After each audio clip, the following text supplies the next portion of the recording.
ñun ñi ko gëm fu nuy raa seeti waaju mel ni nii woyof na ca kaw waaye diis na ca biir boroomam. ak xarit yu ni seetaan ci seneweb.com lëkkaloo ci ak Sénégal TV ñoo ngi leen di nuyu foo leen mënti nekk ci àdduna bi di leen dalal ci seen biir émission un artiste vous parle. un artiste vous parle nag tey dañ ñëw seet si benn naanaan boo xam ni musique bi muy def musique bu yéeme la c'est une musique spirituelle sacrée wala sax musique soufi. artiste bi ni dalal nag mi ngi tudd Pape Touré Mbaye. tey nag ñi ngi fi nga xam moo di Tawfekh kii di wasilaam sëriñ Cheikh Seye nag moo nu dalal dina am waxtaan bu yaatu boo xam dinañ ko am ak sëriñ bi dinañ am ak ki nga xam moo di Pape Touré ak ñi nga xam ñoom ñooy liggéey ak moom. wolof Njaay nag dafa ni xool asamaan jarul buuxante kon nag paysage musical bi yaatu na yaatuwaay boo xam ni ku ne war nga cee mën a bay sa waar ba tax na nag kuy wàcc yoon doo teer ci dëkk ca ka nekk ca yoon wa moo neex a yóbbaale kon donc du ma leen wax lu dul ngeen topp ma rek ñu àndandoo découvrir nag li nga xam ni moom nañu Pape indil tey kon nag Pape àdduna bi yëpp yow rek la ñuy déglu. ñun fu nuy raa seeti jant buy dem ba njolloor te muy ngën ji waay te leeral gépp gox di kennal boroomam. nuy raa seeti waajoo xam ne buy wax ku ne di lox du laxoo ku dul boroomam fu nuy raa seeti jëmm joo xam ne bu jogaa du geesu di romb dërëm yi jëm ca mbirum boroomam. maa leen di nuyu ñiy seetaan mbir mi yëpp di sant yàlla suñu borom bi julli si sallallahu alayhi wasallam sant sëñ Touba Cheikh Ibra di sant tamit borom daara yi nga xam ni tey yàlla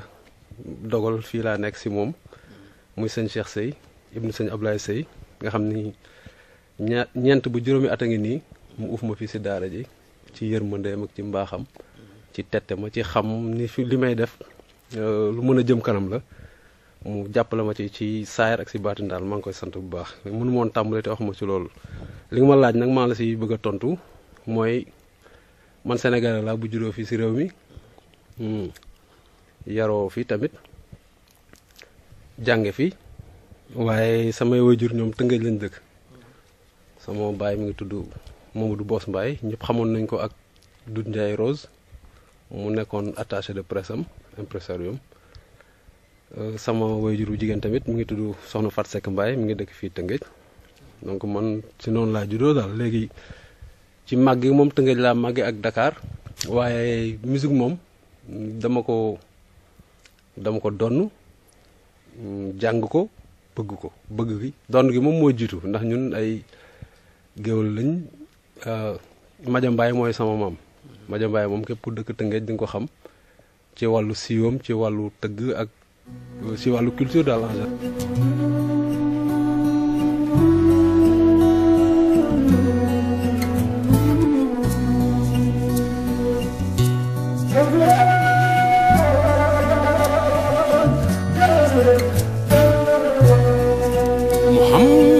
Fadiloo mooy falfale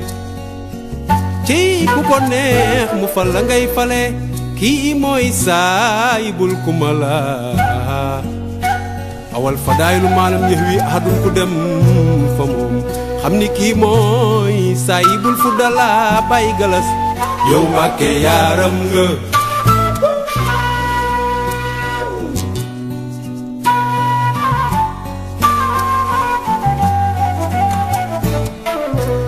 moom raw na mboolem ñi fi yaaram ci wàllu wu ne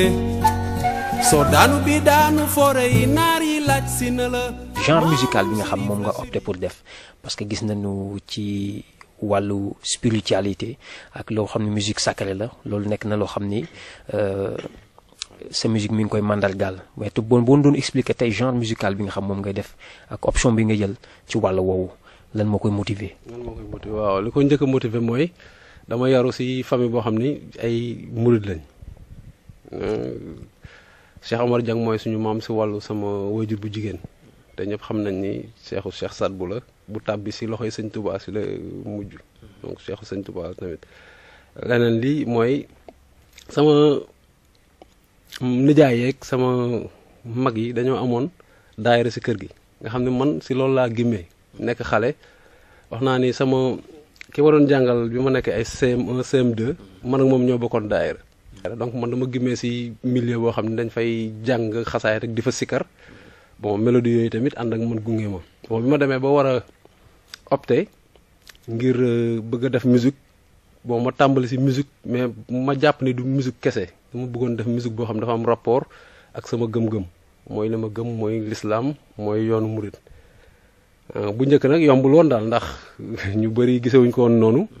ba nga xam ne bi ma koy tàmbali daal am naa ci ay tuuti gàllankoor waaye sang bu tedd bi nga xam ni moom tey ji gis nga ba ma njëkkee toog ak moom maa ngi koy fàttaliku 1992 ma njëkk a jotaay ak moom bi ñu nuyoontee ma wax ko li ma bëgg ak li may def ca saasa moom ci la ma jàngal li nga xam ni mooy jumtukaay bi nga xam ni moom laa war a gën a jëfandikoo ngir gën a mën a def mission bi muy wolofal yi saasa la ma ne ci araf nangam ak nangam ak nangam ci ngay nangam ak nangam ca la maanaam daal mu jox ma code bi nga xam ni moom moo tax mot de passe bi ca saasa loolu moom duma ko fàtte mukk ndekete ku bëgg a way sëñ Touba am na lu fi mag ñi bind loo xam ne mi ngi fi jarul sax ngay tëgg ci sa xel ndax ñoom mënoo leen dab ndax ñoom sëñ bi moo leen inspiré ci ñu jël wolof di ci way waaye ba ma ko tàmbalee def it taxul ma tëb rek mën koo def ndax maa ngi si jànkoonte ak ay yenn kii waaye maa ngi fàttaliku si booru 1989 sëriñ Cheikh Abi Mbacke mu baax mi nga xam ne sëñ Fallou waajuram soxna Abi dafa am lu ñu jaarante ndax man dama daan dem Touba dafa yóbbaale sama guitare léegi nag soxna si yëg loolu mu woolu ma ne ma ndax yow xanaa li nga yor ni da nga cee mën dara ma ne ko waaw mun naa si dara mu ne ma kon su ngoonee na nga ko indi si kër gi bu ma ñëwee ci ngoon gi indi ko fekk soxna si mu toog ci mbaar mi mu ne ma da nga ma ciy woyal sëñ Fallou te mu bañ a xumb daal nga mu bañ a kii moo tax Baye Galas bi ma def nii ma génn si bañ si def percu bañ si def dara pour rendre hommage li ma diggee boobu ma diggoon ak soxna si tax jiriñ maare Alaaji Faadilu Mbàkke Siti Baala Mbàkke leeral Mbàkke tax na ñuy siyaare dawi yaa man ada Cheikh Fallou fii abadin xayri ilaa man ada tànneef ya xam nañu la loo wax borom nguur ga gaaw koo def yaay këju boog waa axlu diiwaan ya seen mbooloo ma xam nañu Baye Galas bay di wilaayati moo yor te li nu yàlla boole ba léegi ak baax laa xam ci moom ak gore ak bëgg ak taalu bi te mu ngi koy toppatoo bu baax a baax comme ni mu leen ko waxee rek responsable la mu ngi yor njabootam waaye ku xam lu mu bëgg la bi mu xamee ne mbirum aar da koo neex te mu doon ko yàlla def mu nekk fii ci nun ci daara ji bu fekkonte ne dafa nekk koo xam ne saayir kese nekk ci moom buy yëngu ci wàllu googu dina seet feneen fu gën a neex waaw ndax fii moom daara la ay tool la yëngu rek a fi nekk ay liggéey waaw ak jàng alxuraan ak xasaayit ak yu demee noonu waaye bu fi nekkee loolu tey yëngu ci wàllu goo xamee ne dafa mel ni buñ koy tuddee musique it musique suufi lañ koy war a màccale ndax wàll gi muy xalaat di méditer ci wàllu sëñ Touba ak Cheikh Rafal nga xam ne zikrullah mooy lu bari ci lu ñuy def fii kon bu fi yëkkatee kàddu yu jëm ci wàllu googu ngeen ñëw fii di ko ci jàppale ngir jéem mu gën a tas gën a yaatu ci àdduna bi loolu nu ngi leen ci sant ci seen teewaay di ko rafetlu bu baax di leen xamal ne nag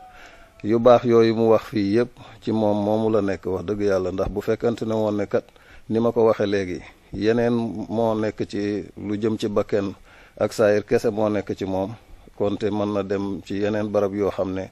ca la fa la loola di gën a bare waaye foo xam ne boo fi nekkee liggéey rek nga fiy nekke akum njàng doo gis yenn yu bari ci xeeti loisir loolu pas-pas bu rëy moo ko indi ak bëgg reen yi dëgër ci wàll gi nga xam ne moom lay xëccu jëmale pour bëgg cee root dara lu mu bokk ak bindeef yi. waaw salaamaaleykum waa mbokk ñi seetaan ci àdduna à travers Sénégal TV ak Seneweb dañuy tàmbalee di sant yàlla di jul ci yonent bi sallallahu alayhi wasallam di sant Serigne Touba ak Cheikh Ibra ñoom ñu may comme ci ni ma ko mën a waxee dal gu ñuy toogee di waxtaan daal waaw ak di def ay musique ak yooyu ci ñoom li may wax ci Pape moom xam naa ni wax ci sa mag dina xaw a doy waar tuuti ndax dañ naan xëy na yéen a bokk mais li ñu bokk li ñu gën a bokk du bokk deret ndax nit di nga bokk ak moom deret bokk ak moom askan bokk ak moom juddu te xëy na doo leen bokk jëm-jëm mais ci li may waxee mooy ci li ñu bokk Serigne Touba te Pape franchement li ñu gën a bokk mooy Serigne Touba ak Cheikh Ibra loolu moo gën a dëgëral sax ba tax amuñu rapport juste entre frère ak rak man maay peut-être 4e rakam xaw ma 5e rak mais man maay dox ay mbiram ci wàllu musique donc ça pour que ne xëy na bu doon yëf yi mbokk rek la dina du demee noonu daal kon Serigne Touba moo ko nammee nii ci ñun waaw dafa nekk ku baax a baax koo xam ni xëy na duma am les mots qu'il faut pour wax ci moom mais li ma mën a wax ci gàttal rek mooy dafa sacrifié wu pour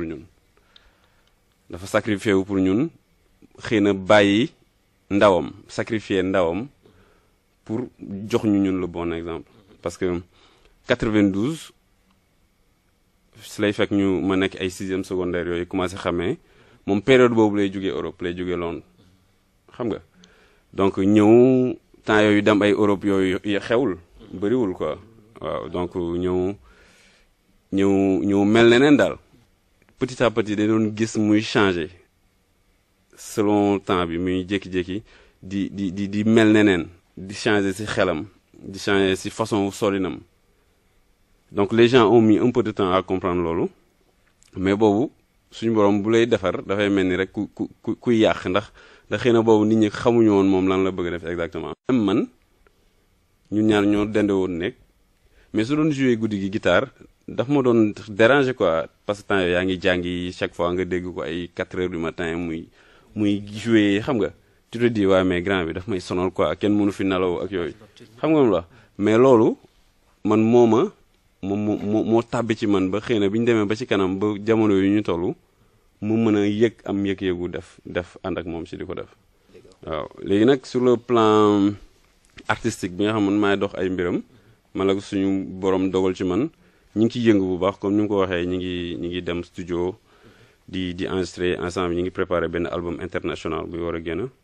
donc comme que artiste bu bees la xamaguñu xëy na kanam geeg xamaguñu style musical bi mu nekk musique bu bees donc genre technique de promotion la quoi bu ñu def boo xam da ngay génne benn single ci marché bi def ko vidéo bàyyi nit ñi xool apprécier musique bi xool tamit concept bi nga bëgg a développer lan nga bëgg a def quoi xam nga parce que à partir de foofu parce que moom li muy def ci jël temps am yëpp ndax bu doon bëgg a siiw kese wala bëgg mu gaaw a génn xëy na depuis 92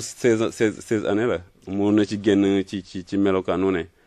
mais ginnaaw Serigne Touba moo ñuy liggéeyloo nag moom timing am spécial la yor quoi boo xam ne ñun duñ ci dara xëy na dinañ ci jéem dox ci ay jéego pour mu bañ a stagner quoi si loolu lañ toll préparer album incha allah ñu ngi koy natt ci lépp doxee ci kàttanu Yàlla ak mbaaxam que fii ak màggal gi daal lañ bëgg a coïncider ak événement boobu xam nga si tout se passe bien quoi léegi loolu la ñu bëgg a kii donc su ko weesoo bon ñu ngi xaar ginnaaw Serigne ay ndongo lañ Serigne Touba mooy doxal suñu mbir moom li mu ci namm rek moo ci am daal waaw. Serigne Touba bu ëllëgee gis la mooy dàq aljana borom Touba bu ëllëgee gis la mooy dàq aljana li yëngu-yëngu bi bare bari lépp fi yow mi lay teeri yow lekk dem fil baari dellu si di woowaa aljana loo wax fa diiwaan ñu ne waaw loo digle ñu daal di jagaaw yaa di mbégum waa suuf ak asamaaw mbégum ku di waa aljana kéemaan yi yaa di seen kéemaan yaa dëkk ak boroom bi raxmaan yaa dëkk ak ñoom ci alxuraan dëkkal ak ñun ba aljana yaa jara way Mbàkke yaa jara bégee yow mën nga lépp loo dige ni leen Sëriñ Tuuba bu ëllëgee gis la mooy dàq aljana. Salam alaikum, donc moi c'est Adrien, je suis un ami de Pape, j'ai rencontré il y a un an en venant au Sénégal ici, et je dois dire que Pape, je l'ai aidé à travailler un petit peu à Taofer, et en discutant on a accroché vraiment tout de suite, quoi. Et la première fois que j'ai écouté sa musique, c'était derrière la case de Taofer, dans la case où on est actuellement là, derrière sa case. Il m'a fait écouter en live comme ça et tout de suite j'ai vraiment apprécié sa musique, quoi. C'était vraiment, il a une voix et le son de la guitare et tout ça, ça m'a vraiment transporté. Et donc j'ai vraiment aimé beaucoup sa musique. Et donc on a parlé beaucoup de sa musique. Je lui ai dit vraiment que c'était bien, que ça allait marcher et puis voilà. Donc il arrive à faire son album, il fait un clip, ça marche bien pour lui et puis ça reste toujours sur la même longueur d'onde. Cette bonne musique qui transporte toujours, quoi, que j'écoute beaucoup, que j'essaye de faire écouter à des amis en France un petit peu, et j'essaye de l'aider un maximum sur cette lancée, quoi. Je le supporte à ma façon en lui donnant des compliments, en lui disant que vraiment j'adore vraiment sa musique, quoi. C'est vraiment.